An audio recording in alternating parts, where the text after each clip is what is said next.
rolling dice. You never know if it could change your life. Take a chance, you're neither wrong or right. You never Done grading forever until the next grading starts again. Done grading forever for now. Well, the great thing about like grading stuff is that you sort of, when you have a big stack of grading, the beautiful thing is you experience a kind of intellectual or academic ego death. It's like being in an isolation chamber. You forget who you are. You forget how to write. You forget how to spell. You forget, basic usage in English after just reading, 500 pages of undergraduate work. Yeah, So it really, it's great. It's the best part of being in academia by far. And so rewarding. Your students really value your comments and the work that you put into grading their papers, and they never have complaints. They never come to you and say, hey, I need a better grade so that I can stay on the football team, and you never have to say, no, that's not how this works. It's great. I love it. Love grading. Except it is how it works in like every school with a good football team. I guess the question is your football team good? When I was grading, it was not good enough to justify changing grades. Right. I received. Let me check. Is this a D1 team? Yeah. Okay. I received extremely minimal pressure to adjust grades for athletes, but I did receive some pressure. Yeah. If you have a good team, good luck giving your football players anything less than a C. I can't wait until the day, and this is the future that I want, Rob, when I'm asked to adjust a grade for a member of the college's League of Legends team. That's all I want. It's coming. It's coming. Hey, so Rob, I was thinking about this. What is your probably most unpopular D&D opinion? What is the thing that will lose us the most subscribers? Oh, this is a good question. I feel like I actually probably have a lot of unpopular D&D opinions. You're an unpopular guy. I'm an unpopular guy. I have opinions, and some of them are very bad. So I'll tell you what. This is an opinion that I think is actually pretty unpopular in the common crowd. I believe that the martial and caster divide does exist, and that martials get the short end of the stick, and that future designers of D&D should work a lot harder to make people who fight with swords feel less like sidekicks to their wizards. It's better than it has ever been in 5th edition, but in terms of power tiers, which I don't really care about but do believe in, it definitely matters and makes a difference. This is something that I try to keep on the down low because everybody has kind of moved on from the 3.5, quadratic People don't wizard. Care anymore. People don't care anymore, but it is a opinion that I continue to hold and still feel bitter about. Matt, what's your worst D&D opinion? I don't know if I have any unpopular ones. I think when I put them out there, they become popular.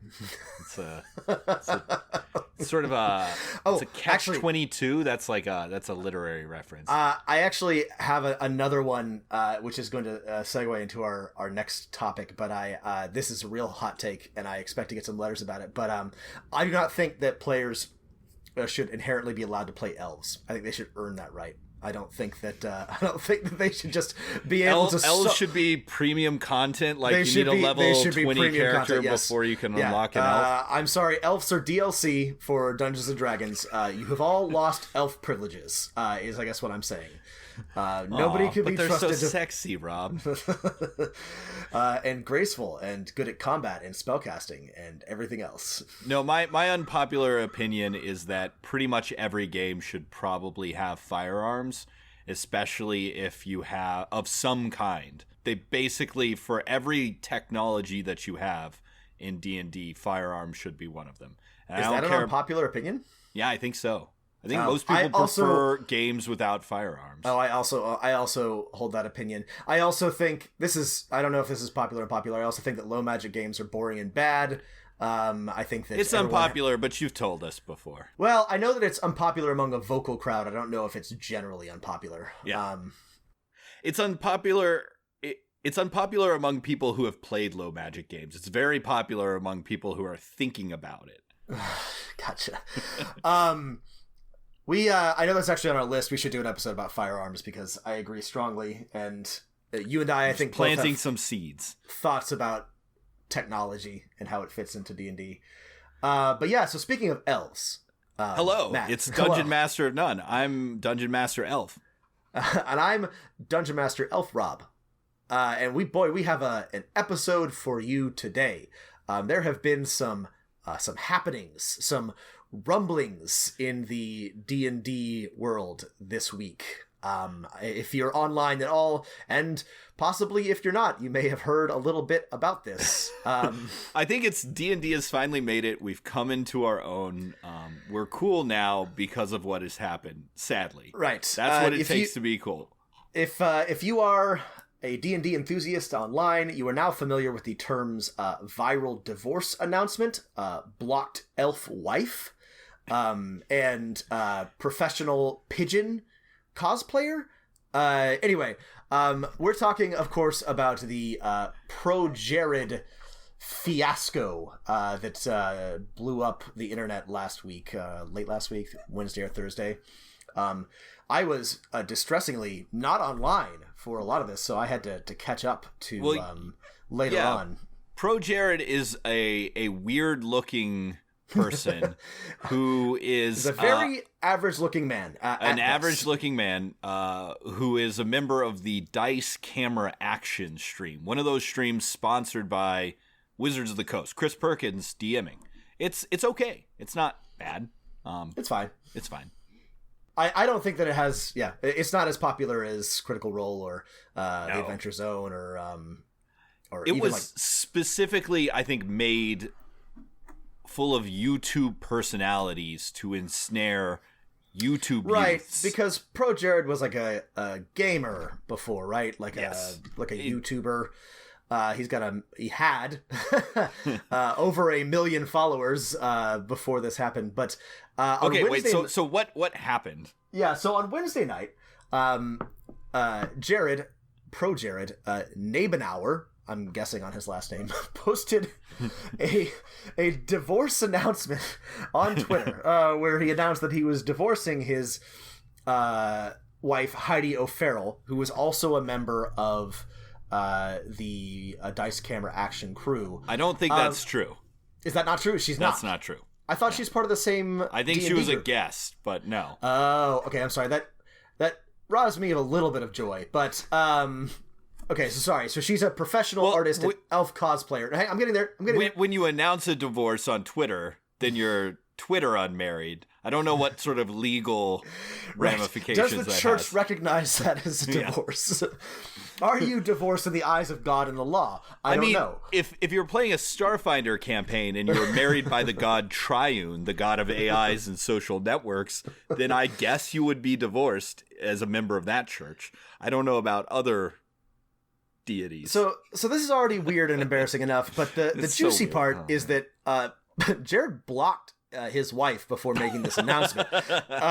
And so she didn't know that this was happening, and what a piece of shit. Felt undermined and said so by going on a massive Twitter rant and revealing that she had no idea he was doing this and that he had been cheating on her with another gamer who was in the Dice Camera Action crew. Which, this happens. Sometimes players in your games sleep with each other. It does happen. Hopefully they're not married when they do so. Yeah. Hopefully it's not and that's being totally duplicitous and hurting people. And so this sort of blew up into a hilarious online falling out. Less hilariously, it turns out that Pro Jared had been also soliciting nudes from fans for years on a private Tumblr account, and also sharing nudes of himself. And some of these fans, this is alleged, by the way, claim they were underage when they did this. Anyway, I think the lesson is there are two good people on YouTube, and their names are Matt Colville and Natalie Wren. Like, I don't think anything else good has come out of YouTube. Bomber Guy is pretty okay, but yeah, it's a very small community of Bomber Guy, people. Alex Cernayev. Matt, you have just embarrassed yourself in front of our fans. I don't know who Bomber Guy is. H Bomber Guy. Okay. I actually don't know his real name. We'll look him up afterwards. Anyway, so it's actually very funny, but also not that funny. He seems like actually kind of a piece of shit. And just because you are a nerd doesn't mean you can get away with like being shitty to people. I feel like a lot of nerds are like, oh, I'm not a jock. I wasn't popular in high school, so I can't be bad, right? I can't be like actually a shitty person. But that's not true. There are lots of very, very shitty nerds, and Pro Jared is, I think, king of the shitty nerds at this particular moment. So if you happen to be somebody with limited internet fame, don't use that to prey on your fans or cheat on your elf wife. No disrespect to her, but the other person in his stream had the gumption to post on that divorce announcement like, I'm here for you, which I totally respect. I am on her team. Like, that's extremely, so good. Extremely power move is what it that really was. Is. It's really yeah. Notice I'm divorcing from my wife. Person I was cheating with. Yeah. I'm here for you. Yes. Don't. Yeah. Elves can cheat too, I think. Elves can cheat too. Yeah. So I mean, I think this is great for D&D. I mean, it's obviously not great, but we've come into our own, that we've had our first big divorce scandal. And if it wouldn't embarrass anyone, like I've had, players involved before. From my game. It happens. Tensions are high. The dice are rolling. Emotions are heightened. A romance can bloom. Matt, do you think love can bloom on a battlefield? Yes, just as it can in the fetid pits of the nine hells, or right. Clanging hellscape of so Acheron. Yeah, so there's lots of lessons here. Lessons are that nerds do fuck. And they also cheat and are terrible sometimes. So I really wish I hadn't found... look, infidelity isn't that funny, but public divorce announcement, that's pretty funny. Blocking your elf wife, that's pretty funny. I just wish I hadn't found out about all the other stuff where he was a scumbag, because that robs me of the joy of the schadenfreude of Pro Jared being publicly humiliated and... embarrassing himself and being embarrassed by others as he richly deserves. Oh, so as part of this, I believe Heidi caught the cat, as you've said. So that's right. Good. Heidi got the cat, and also Jared's subscriber count dropped, I think, to under 200,000, from 1 million or something like that. Last I checked. D&D has broken that last and highest glass ceiling that a very weird looking white guy can cheat on his wife. That's right. So yeah, that's our one piece of news. So Matt, I have I have a couple of things, but yeah, you go ahead. Tell me sure. What's up. Well, I also saw this last week, right while we were talking about stop emailing my elf wife, which was that Elder Scrolls Online, run by Bethesda. I'm trying to say it like an elf name, and it's just Bethesda, Maryland. It confuses you because it looks like a fantasy name, but it's just a shitty suburb in Maryland. A billion-dollar company, right, is working on an expansion for Elder Scrolls Online. Owned by ZeniMax, who... ZeniMax, who Donald Trump sits on the board of. Oh, wonderful. Everything shitty. It's all connected. Anyway, one of the parts of their expansion, a publisher on the DMs Guild, pointed out, this is by Ben Hesler and Paige Littman, pointed out that their D&D Adventures Guild adventure is basically exactly the same as Elder Scroll Online's Netherlands Netherlands Adventure. So basically this billion-dollar company, some writers there, stole their adventure. Almost word for word. Yeah, basically word for word. Which, seems, really lazy. But also just catastrophic failure of fact-checking and plagiarism and all sorts of things. So it's like it's from the very first moment of the adventure to the very end, right? They read almost exactly the same. Like, here's the D&D Adventures League adventure. Quote, "There's nothing like the desert to make people feel small and insignificant. ESO's Netherland Adventure. Nothing beats the desert to make people feel small and unimportant." And it's every sentence is the exact same with, they just made the writing shittier. And it's like, we thought no one would notice. Wild. Anyway, so that's how you also know that D&D has made it big time, because people are stealing its content to use for massively online multiplayer games. Well, I guess so. The Elsewhere Adventure is for their spin-off pen and paper stuff, right? Oh, right. Sorry, yeah. Right. So, sorry, yeah. They were stealing it for their own role-playing game. Gotcha. But it's just crazy. It's like they should have so much money to throw at this. You'd think so. I mean, undoubtedly, like, a fraction of their profits is more than... I mean, what? D&D sells, like... It's in the, like, tens of millions, right? Like, Bethesda's a billion-dollar company, like, Anyway, very sloppy, very lazy, very shitty of a gigantic video game mega corporation to do this. Shame on you, Bethesda. I would boycott your games, but I have already stopped playing them because you won't make any more single-player Fallouts and Elder Scrolls games.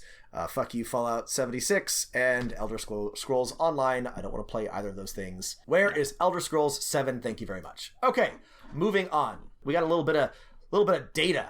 I love data. We love data at Dungeon Master of None, and during the dev update last week, shared some information about the top subclasses for Xanathar's Guide to Everything in D&D Beyond. Now, sure. A quick caveat, these are just classes that have been created in D&D Beyond, so this doesn't reflect, right, we have no way of knowing how these were actually played or something. Right, and some of them may just be test characters, but I still think it's instructive. And they gave us a chart. Wouldn't you know it, the subclass that is most popular by a overwhelming margin is the Hexblade, of course. This is the Warlock subclass that makes you into a Gish fighter, right. Caster plus melee weapon user. So when we reviewed Xanathar's Guide to Everything way back, I think we pointed out that it, in terms of power creep, it was a problem, but that it was a well-designed class, kind of how we feel about Warlock in general. I am starting to suspect that it in fact vastly overpowers similar... Not vastly. I just think that it... because the one thing it does that other class, no other thing in the game does, is it allows you to use really a different ability score for your attacks, right? It lets you use charisma instead of strength or dexterity. Right. That's the big thing. So you can do that with druid and cleric in a limited capacity, but you have to cast a spell or use a spell slot or something like that. This just makes it all the time inherent. Yeah. So it's a really great sorcerer dip. It's a great paladin dip. It's a great just general class if you want to go all in on charisma or something like that. The thing is, it's also a first level ability, right? It's a really good thing that you only need one level of this class for. Right. So, upon reflection, and I had been thinking about this before I saw these numbers, but I actually, I think it's great allowing players to use one stat for another. That's fun. It allows for different types of characters, and it doesn't necessarily have to be overpowered, but it is definitely something that should not exist on only a single subclass in the Xanathar's Guide to Everything. Right. It's just so much better than all the other options if you want to be a fighter caster, right? It's the best option. Yeah. It's way better than Eldritch Knight and all that stuff do this. It also is one of the few classes that's worth multi-classing into or out of. Most of the time, that's not like a great use of your time, but either taking a couple level of Paladin or taking a couple levels of Hexblade and then going to Paladin is actually a great choice, which again, by itself, not a problem, but it is, I think, out of balance with much of the rest of the game. So that's a bit of an issue. Other interesting things... Go ahead, Matt. Oh, I would just say, I mean, if you got rid of the charisma to hit and damage for all attacks from the Hexblade, it would, I think, be in line with every other subclass. You'd have to give it something else, but if you gave it something else that wasn't that, yeah, it would not be that popular. Yeah. It's a mechanical... I mean, it's a cool idea for a class, right? Right. The warlock with a cursed artifact that is their link to their patron is perfect, especially if that artifact is a weapon. It's just, that mechanically is... I think it's... You can explain the imbalance 100% by the mechanical power of the class. Right. Not its coolness. Which is also annoying. The Hexblade is also a prime candidate for the edgy, grim, dark player to lean into, which is not my favorite. But anyway, Hexblade. Other interesting things from this chart. Next most popular with 6% is Divine Soul, which I agree with. I think Divine Soul, as I talked about in our earlier review, is wonderful. It adds options, which is, the main thing for me when it comes to choosing a class. A lot of great options, a lot of potential for interesting spells and uses of them. So that's pretty cool. And then Shadow Magic. I wish they called it the Favored Soul, but that's I my also only wish critique. they had called it Favored Soul. That's a Wizards branded name and property. I do not understand why they needed to change it from Favored Soul to Divine Soul. That does not make sense to me. Most of the rest of these have 4% or less, and I'm not going to go through all of them, but the other popular one is the Sorcerer with the Shadow Magic option, which I thought was kind of Yeah. People love Shadow Magic. People do love Shadow Magic. Yeah, let's move on to the next topic. What else did you want to talk about? Those are my main pieces of news. I feel like I'm forgetting something, but I don't remember what it was. Well, we're not going to talk about any particular spoilers, but we're coming to the close of GOT season. The Game of Thrones is at last coming to an end. All of the pieces are moving into place. There was a hilarious rumor where one of the elderly actors who had worked on Game of Thrones said, "Oh yeah, George R. R. Martin's finished his books. I think he told me that." And everyone was like, "What?" And everyone's like, "No, this is impossible." And of course, it was impossible. It was impossible. He's never going to finish his George books. R. R. Martin came out and said, "No, I have not finished those books." It's going to be all up to Brandon Sanderson once again.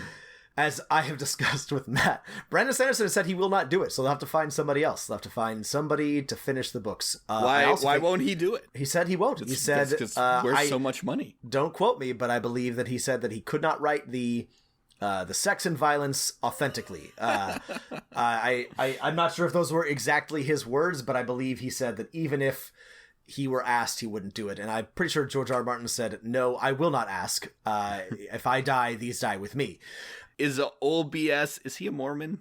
He's a Mormon. Brandon Sanderson is a LDS. He even teaches he teaches creative writing at BYU, I believe. Has anyone told him that Aegon the Conqueror had 2 literal sister wives? They were his sisters and wives? I know he's not FLDS. That's still funny. Still funny.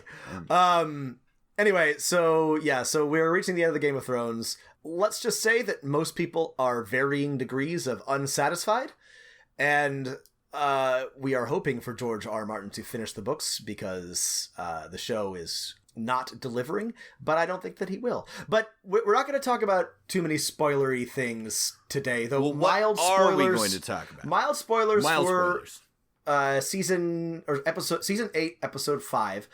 We will talk about I think we'll talk about the season or the show as a whole next week. We will discuss. We'll have a Game of Thrones themed episode. But yeah, I wanted to talk about dragons. Ooh. And this in and of itself is probably what is this, Dragon Master of None? Not a spoiler, but there is a brief spoilers for the next couple minutes if you have not seen this episode yet. But there is a scene where Daenerys Targaryen atop her one remaining dragon, who is Drogon the dragon. It's a good name. It's a good name. Of course.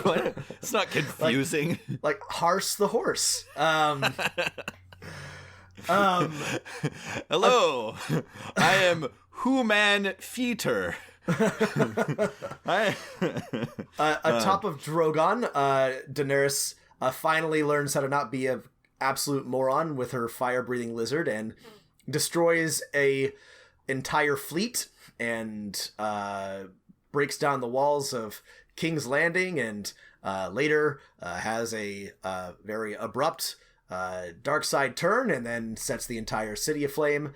Which wait a second. I the one thing that bugged me most about that was not the human suffering and millions of people dying, but I was like, sure, this city is supposed to be made of wood. Why is it so stone? Why did it get all stony and nice? King's Landing's a slum. It's a shitty town. Anyway, that bugged me the entire episode. Everything was made of stone. Could make the CGI set match the city of Dubrovnik where they were filming, and they wanted it to look pretty and nice and not like a slum because they spent a lot of money on location scouting, Matt. Yeah. You're not wrong.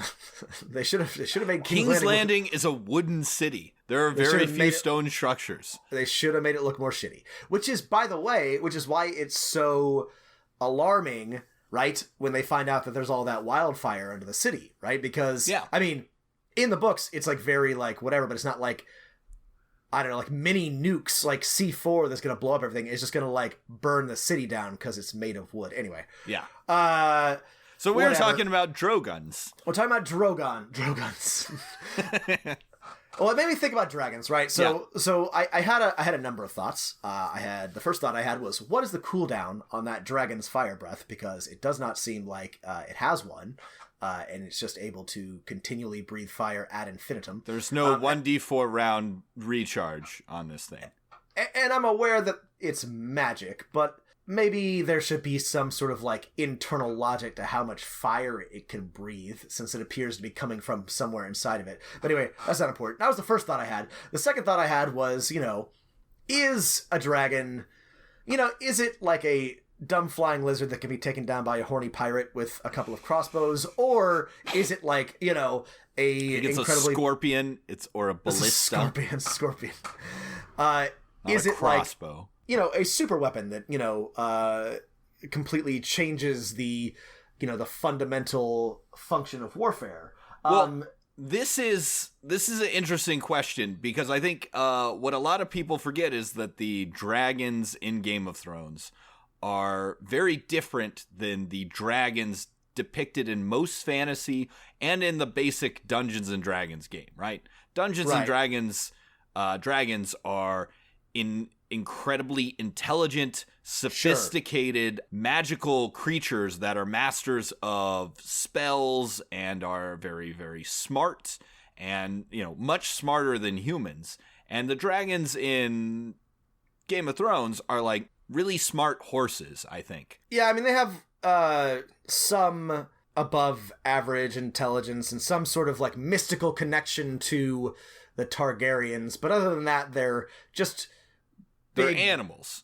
Dangerous lizards. Yes. Actually, we could get into the difference between dragons and wyverns and worms if you were a huge... Lindworms, drakes, dragon half-dragons. But yeah, the dragons in Game of Thrones are closer to a drake or a wyvern or something than an actual dragon, which, as we had pointed out, are intelligent creatures, spellcasters, very powerful.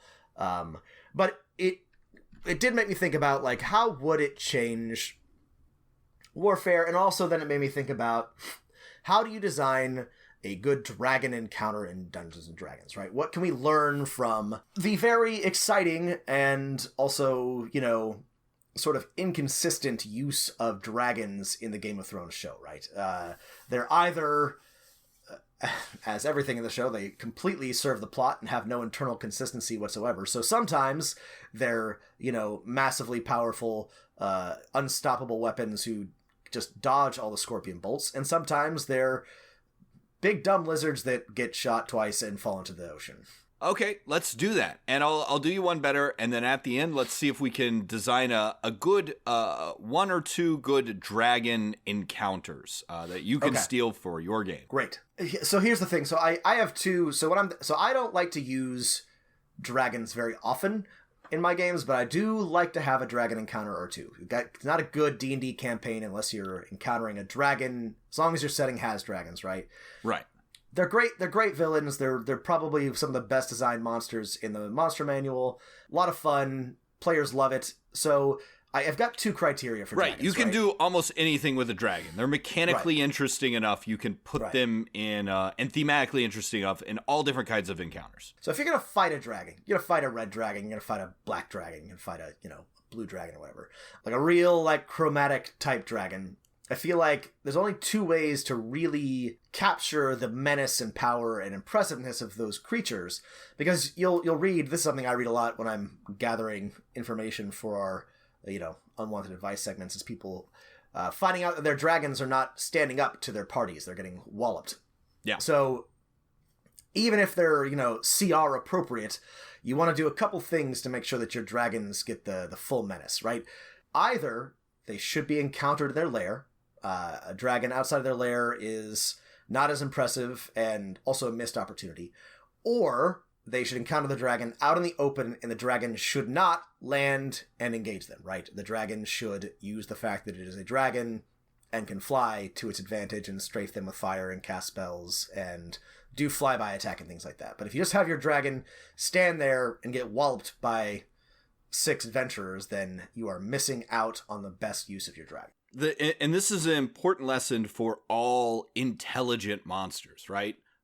Especially ones that are supposed to be fearsome and ancient, right? Dragons can be very, very old. And, unless this is a particular sort of subversion of that trope, this is probably not the first time some foolish adventurers have tried to attack this dragon.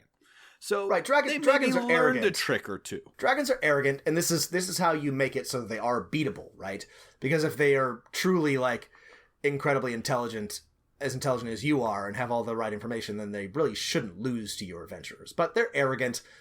They don't see mortals as a threat, so this maybe makes them less careful than they might otherwise be. It inclines them to take risks that they shouldn't otherwise. So that's your angle for making the dragon vulnerable, but they are smart. They shouldn't charge into, a readied ambush, and they shouldn't, keep doing the same thing if it isn't working, right? They should go after soft targets, right? Or they should use their abilities to the full extent that they can be used, right? They should cast their spells. They should use their fire breath whenever it's up and up. They might fly away and regenerate or rest rather than, fight to the death unless they're protecting their horde or something like that. Yeah. They might, as Rob says, go for a soft target, get them down, and as they're intelligent, if they're losing a fight, say, all right, you've beaten me. However, I'm going to breathe flame on your unconscious cleric if you don't back away. Right. Remember, they are intelligent. They can speak many languages.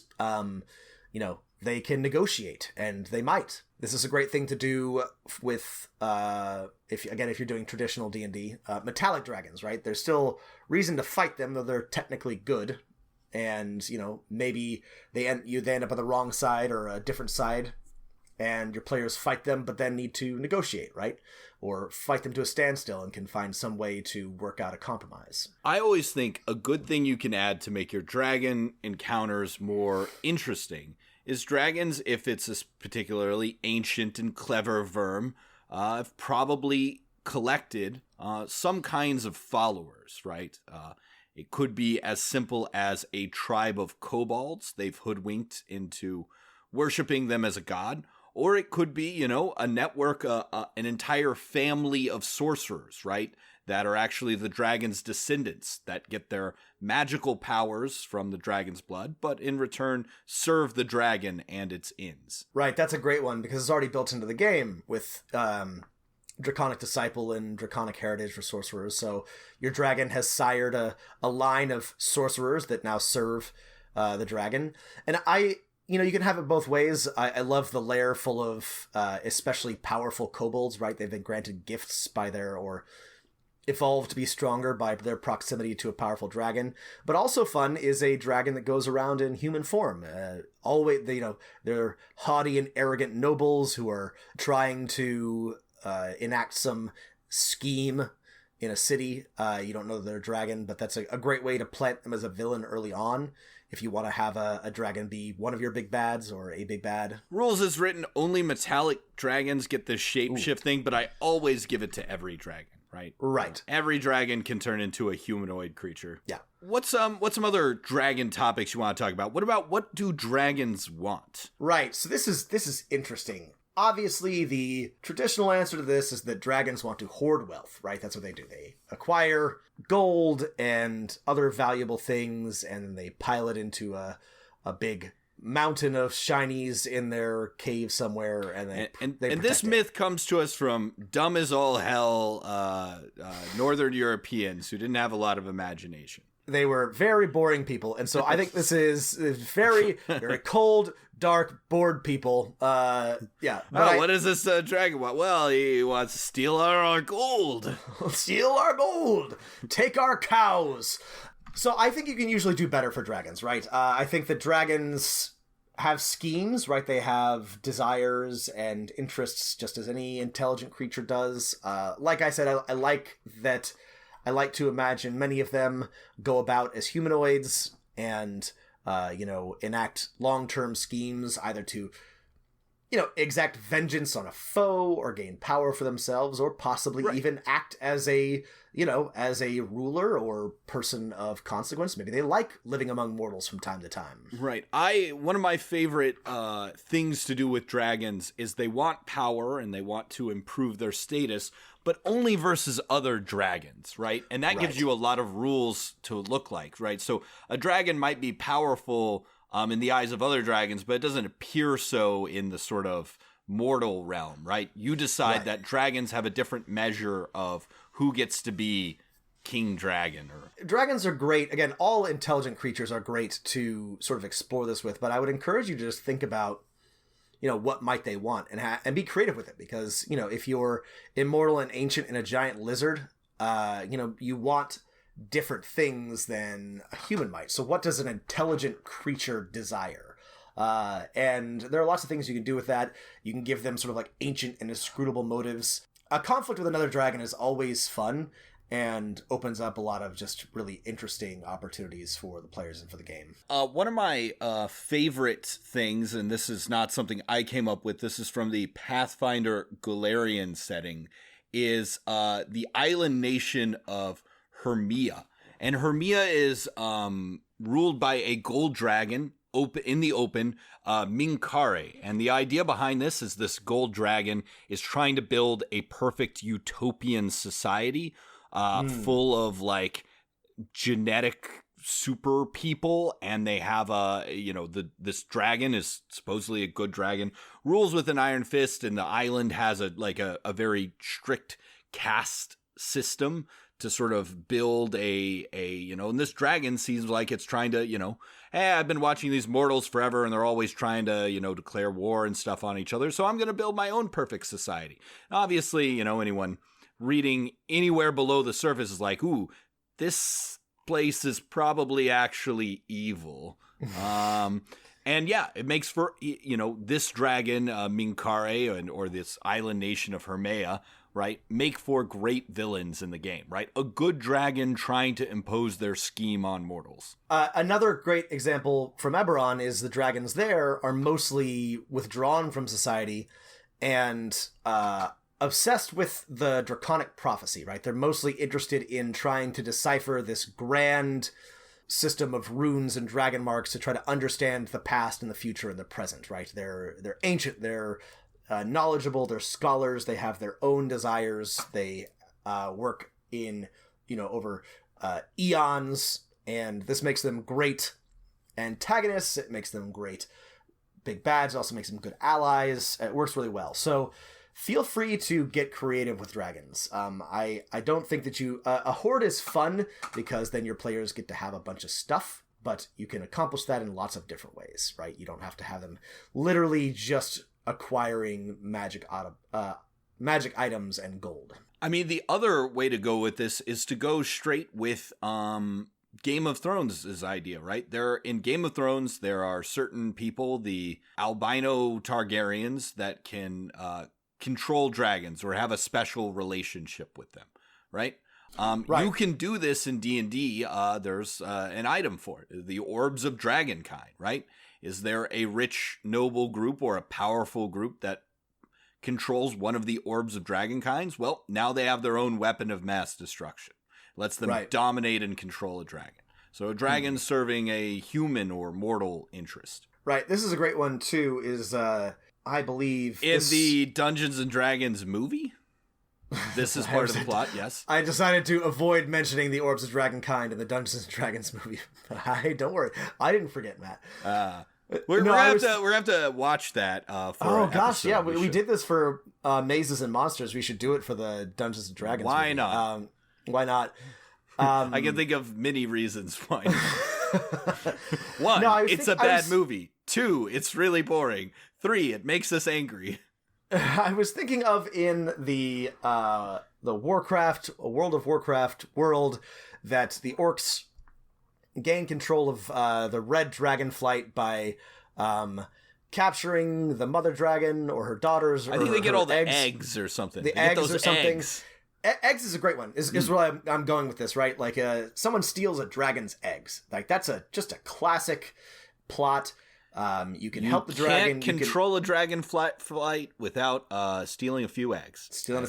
It's a great plot. You can either get the eggs back and have a dragon friend, or you can keep the eggs for yourself and make a lot of money or power. Dragon eggs, classic tool. That can be if you're looking for a motivation for your dragon. Their eggs have been stolen. That's a great way to give them a reason to be there, and it's not too complicated. One of my last favorite ways to use dragons is to completely subvert these expectations and have your players encounter a powerless or mostly powerless dragon. The adventure, The Sunless Citadel, does this quite well, and something I've stolen for my games. Your players find a group of not very powerful creatures or people. Maybe kobolds are good, or goblins, right? And they have a very tiny wormling, a small dragon that is not very powerful, and they have it as a cage, and it's maybe their mascot, or it's maybe their god.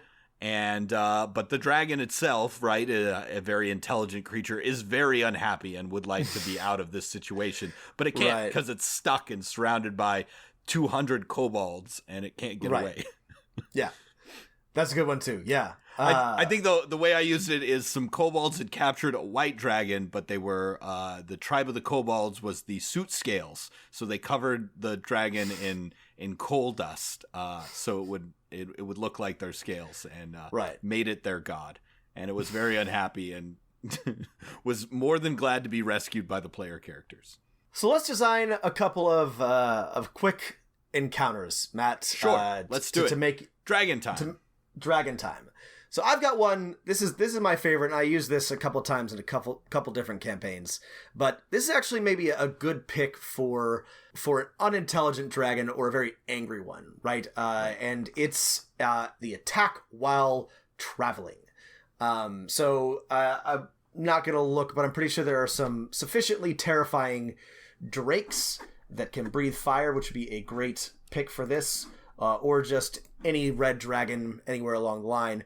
But your players are going somewhere, they set up camp, and suddenly they are surprised by a strafing attack by a dragon, right? And they have to rally and try to either drive it off or defeat it while it swoops down from the sky, stays as far away from them as possible, and uses its spells and fire breath to as much effect as possible. And then this is always a fun thing, right? With players dealing with a foe that is, especially if they're low levels, right, far outclasses them in terms of the way it can move in many dimensions. What would a dragon like this want? Why would a dragon be doing this? Well, this would be a great time to use the egg thing, right? The dragon has either been tricked into thinking that the players have stolen his egg, or somebody they're traveling with or somebody they have met has sort of like snuck the egg into a wagon or a saddlebag or something like that, and the dragon has come looking for their wayward offspring. I think I used this specifically, actually, in a campaign. This is perfect, especially if you wanted to throw down a metallic dragon, right? Right. This would be a great opportunity to bring in a silver or gold dragon that may someday become an ally, but does not like the players to begin with. Yeah. Right. And then the players, can defend themselves, or, players with the knowledge of these things could say, hey, that dragon's scales are shiny. It's actually good. Right, because we have a color-based morality in this. That's right. Well, it's a great opportunity for players to use either their in-game or out-of-game knowledge and be like, oh, wait, hang on. That's a metallic dragon. It shouldn't just be attacking us. Also, it shouldn't just be attacking us for no reason. Something is wrong here, right? This is an opportunity to reward critical thinking in your players, right? So they'll say, what's wrong? Why are we being attacked? Can we negotiate? Have we been tricked, right? And then maybe they find the dragon egg and stop themselves from being roasted alive by the angry dragon. Yeah. Right. And I think this is a fun way you can do this is to maybe play a little fast and loose with the combat rules, right? The first encounter is the dragon is, 100 feet away. They're traveling down a forest road, and a line of fire sort of cuts through their marching order, and they have to dodge to either side and figure out how to get through the fire and stuff, and they have several rounds to react, and then the dragon comes back, and then you put a line of fire down and have players react and sort of figure out these things, or you can.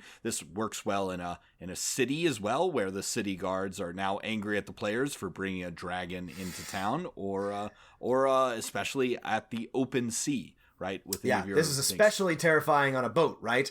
Your players are going to want to figure this out pretty quickly, or their vessel will become engulfed in flames and sink. So yeah.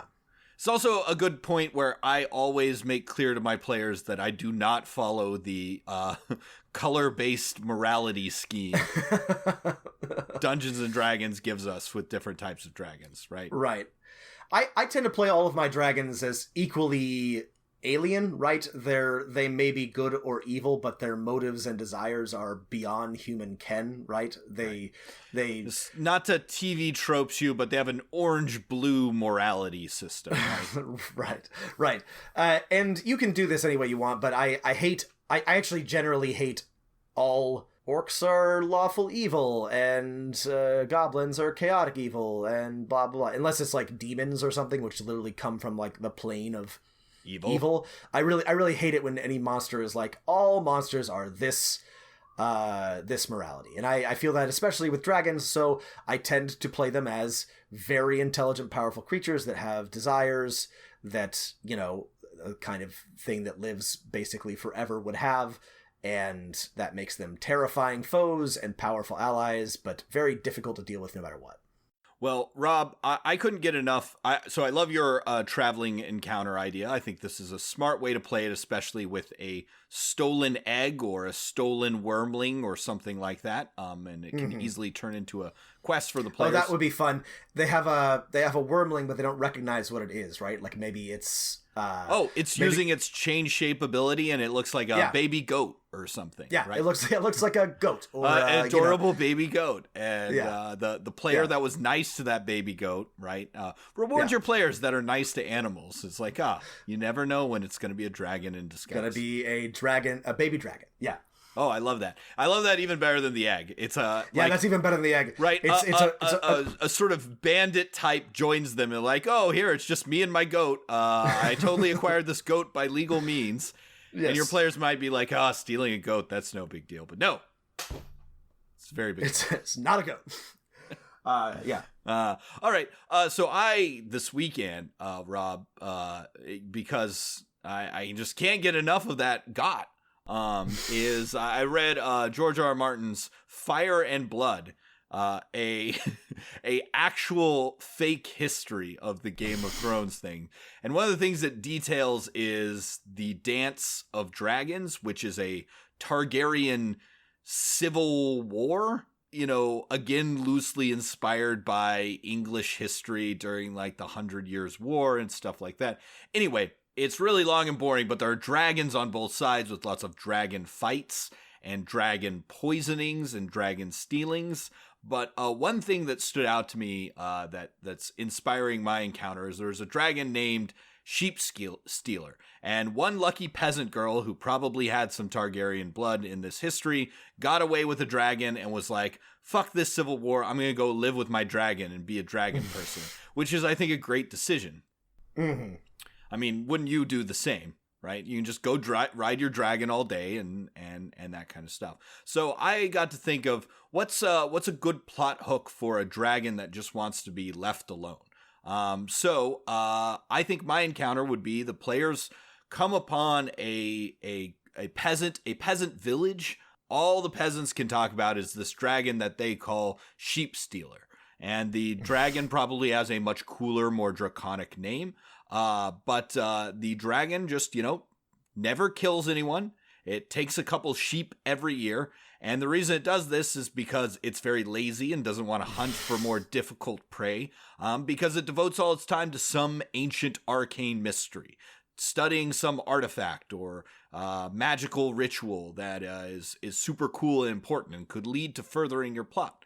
However, the peasants or the villagers are really tired of these sheep being disappeared, and they really want to enlist the players into some scheme to hoodwink this dragon, drive it off, kill it. They're trying to poison sheep or something like that, and that will make for an interesting encounter, because your players could either defeat this dragon, negotiate with it, and the dragon's got a lot of magical secrets up its butt, because it's not interested in hunting. It just wants to be left alone and to research things. This reminds me of the classic 90s dragon movie, Dragonheart? Dragonheart, where a disillusioned knight played by Dennis Quaid teams up with the last dragon voiced by Sean Connery. Sean Connery. It's not a dragon. And they what they decide, sorry, saying this out loud, take anal bum covers. What they decide to do is bilk villagers out of gold by Dennis Quaid like pretending to like slay Sean Connery the dragon for them. Which is the worst use of a dragon, but it's great. It's just like so.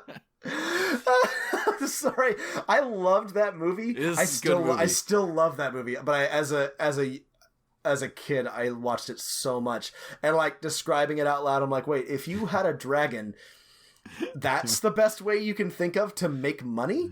Anyway. But yeah, think about a dragon who doesn't want to do dragon things, right? A dragon who's like, I'm tired of all the grand dragon politics. I just want to be left alone. Maybe I've got a friend or something like that. But, it's a dragon that legitimately wants to be solitary, doesn't want to bother anybody, and how like that might be a problem or how that might interact with your world. Yeah. Oh, yes. Dragonheart. It's so good. So good. Really bad special effects, really bad voice work. Truly just awful from top to bottom. Everyone's doing their worst job in that movie. It has a very young oh god, what the hell? He's the werewolf in Harry Potter. What's his name? I have no idea. The guy who's the werewolf in Harry Potter. The guy is very young as a sniveling a Remus Lupin. A sniveling evil king. Oh, yeah. Okay. Yeah, watch Dragonheart. Don't watch the D&D movie. Do watch Dragonheart. Never pass up an opportunity to spend an hour and a half with the Quaid. Quaid at his best. All right, so we've got 2 dragon encounters. Any final dragon thoughts? Like many things that I think are done to death, I don't love dragons, but they are interesting they're just like such classic like villains and fantasy tropes. I feel like every fantasy world should have some sort of like wink or nod to dragons. You know, it just feels like something that should belong. So I like to think about them. I like to think about how they might be involved.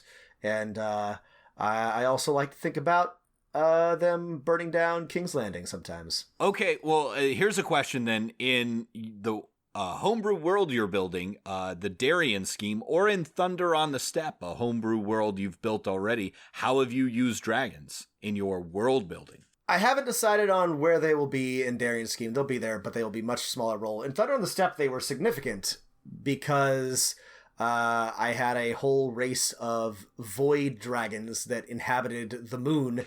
The moon that were going to cross during the incredibly rare atmospheric joining event because they needed to be able to fly between the two planets, and they were going to invade and consume the entire world with their awful voidness. They were more of the dumb, evil dragon types. They were not hyper-intelligent monsters in Thunder on the Steppe. But that was fun. I liked that's having a fun twist to make dragons your basically Cthulhu monster, or basically you flipped from Dragon Riders of Pern.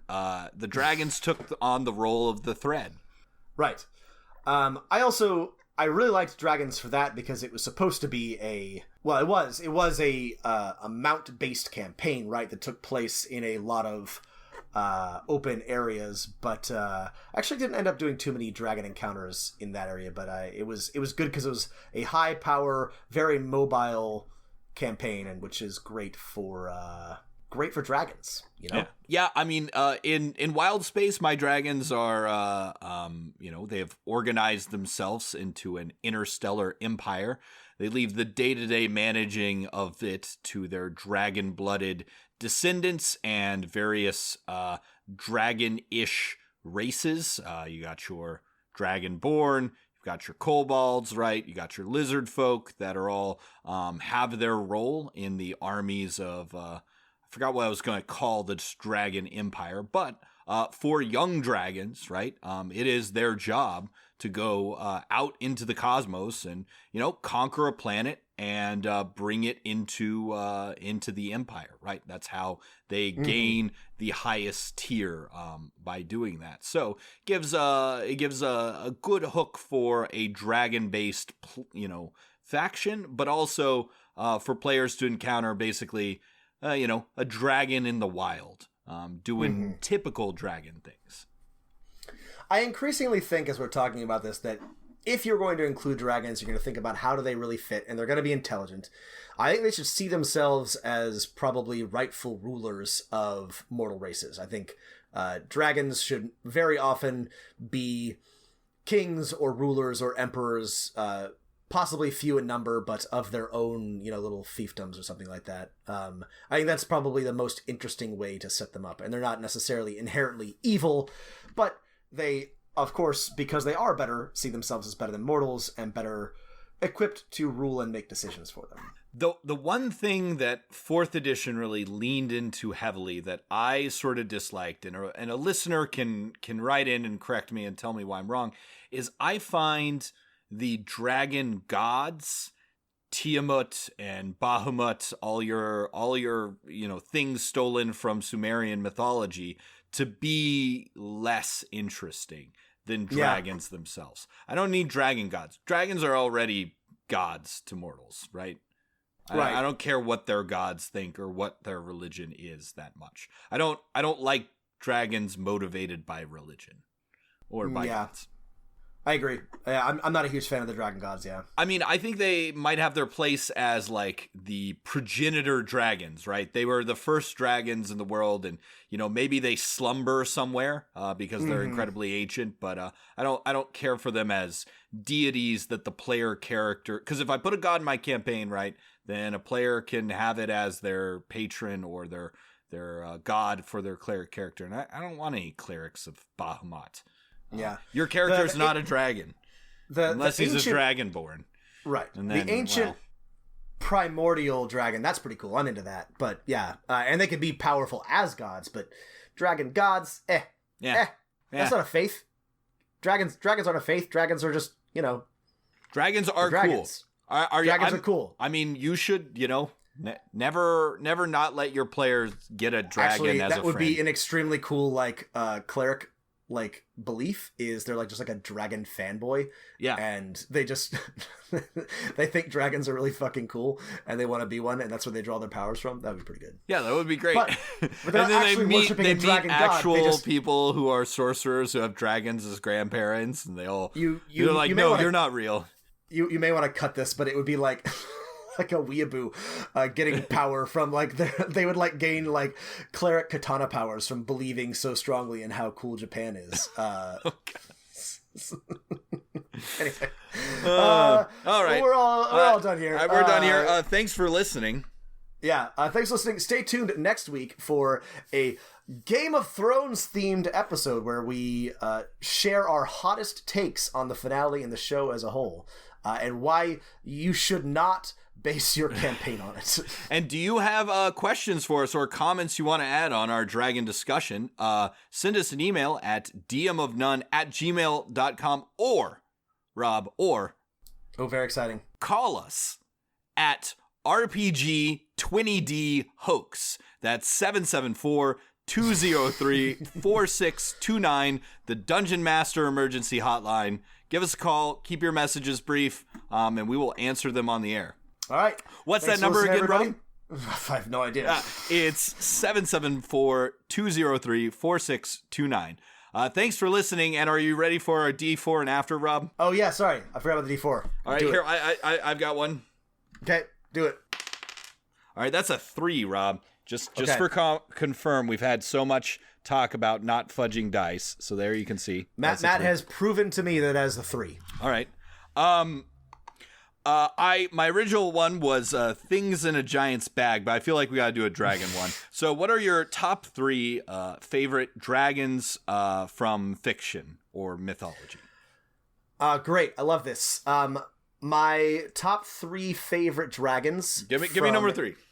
Number 3 is, I'm gonna go with, off the top of my head, I'm actually gonna go with Tiamat herself from Sumerian mythology. The Tiamat Okay, why is she cooler than the one in D&D? Because in Sumerian mythology, she's weird and consuming and not. I gotta be honest. I don't know. I'm so bored by Tiamat in D&D. I don't know anything about what she's like in the game. So she's maybe the goddess of chromatic dragons. Yeah, whatever. I don't care. Tiamat in Sumerian mythology is just an ancient, evil, consuming thing. Number 2, conqueror worm. No, we gotta alternate, Rob. You gotta give me a chance. Sorry. I'm gonna go with and this way I can steal your things. I'm gonna go with my favorite dragon from Lord of the Rings, Glamrung. Am I saying that right?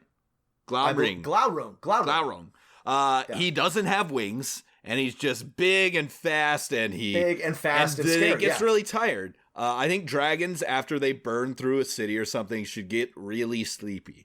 I think that's a good idea and a good trope. Good for dragons that are at the head of armies, right? Yeah, I like that. I'm also going to pick one from Lord of the Rings for number 2. I'm going to pick Encagalong the Black. I actually can't remember a whole lot about what he did in Lord of the Rings, but I love the name. Yeah. Love the name. You can pick one just terrifying. With the... Yeah. Yeah. I think Tolkien had Baelor on the Dread, Encagalon the Black. Gift for naming things, and I loved Encagalon the Black. Show how fucking stupid I am. I'm gonna go with the dragon that Sparrowhawk Geb encounters in Ursi. I don't remember its name. I don't care to look it up, but it definitely gives that sort of dragon. Wise. You gotta It's that wise dragon. Yeah, outwit this dragon in a game of riddles. Good pick. All right, you're gonna love this. We're gonna get hate mail. My number 1 dragon. What's your number 1 dragon? It's Falkor from The Neverending Story. Number 1 best boy.